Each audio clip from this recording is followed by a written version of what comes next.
जेव्हा मी लहान होते त्या टायमाला काही कळत नव्हतं, काय करायचं आणि काय नाही. कळायला लागलं, बापानं लग्न करून दिलं. लग्न झालं, पुढं लेकरं बाळं झाले.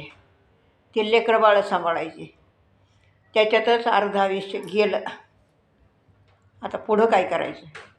पोरं मोठे झाले, त्यांचे लग्न बिग्न केले, नातवंड झाले.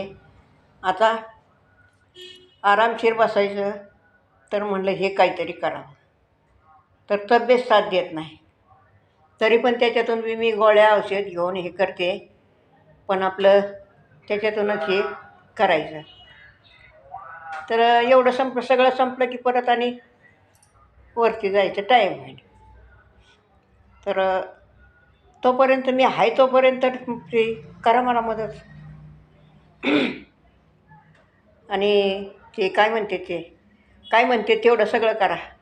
एकतर मला सांगायला येत नाही, अडाणी आहे ना मी, लिहिता येत नाही. तसंच आपलं काहीतरी करायचं, बरोबर ना?